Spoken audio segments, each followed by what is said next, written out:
life's highlights, I believe that Jochebed would undoubtedly stand and teach the women today, the mothers today, these following four-legged motherly truths. And so is it all right if Jochebed teaches us today? Yeah. I want us to hear from this real mother who had real problems, who had a real praise, who stood before her real God. And again, I want you to keep in mind that the text actually does not tell us quantitatively a whole lot about us. But what the text does say, DeAndre, it says a lot. And so, four legs. Can I give you leg one? Can I give you leg one?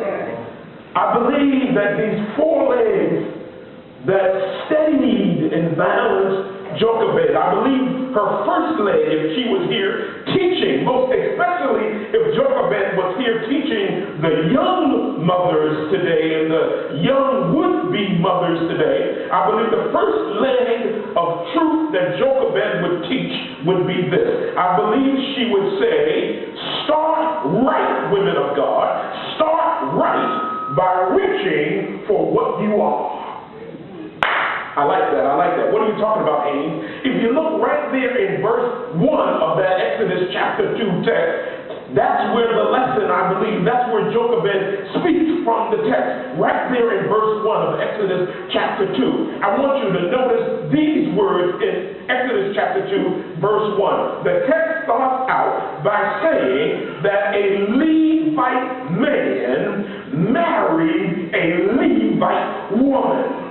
Now, the Levites were descendants of Levi, who was one of, is that all right if I teach today? Levi was one of the 12 sons of Jacob. And the descendants of Levi were picked to be supporters and workers, and they were picked to be responsible for the care of the temple. So in other words, Levites, those who were of the Levite family, the men, they were in effect priests. And so these were men who were particularly serious about the things of God. And so if you were a part of the Levite tribe, if you were a descendant of the Levites, you were known to be somebody who was especially serious about spiritual things. And it strikes me, Stephanie, that the text starts out by saying that a Levite man married a Levite woman. In other words, Jochebed started out right by reaching and connecting and marrying a man who was what she wanted to be. All right. I think I like that. And so I want you to note this. God's prohibition against Hebrews marrying non-Hebrews was not, Michael, a sociological prejudice. It was actually a theological realism. For it was not natural for light to mix with darkness. Hello, somebody.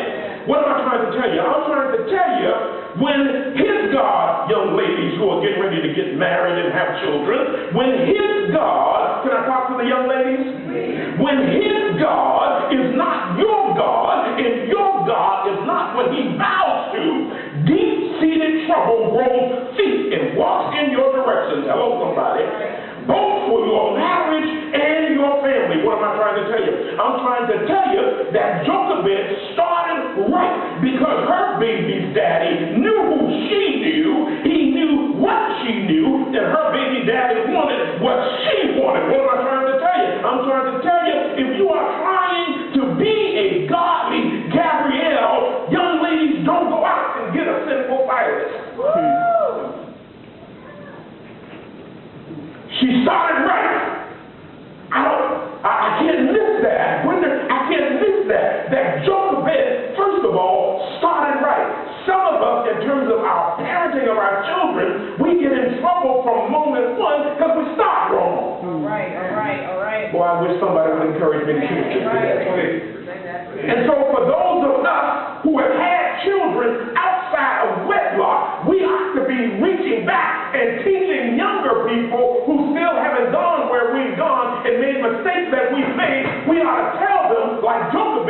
tell some young ladies, first of all, start out right, baby, by reaching for what you are. If you are a woman of God, reach for a man of God. All right, all right.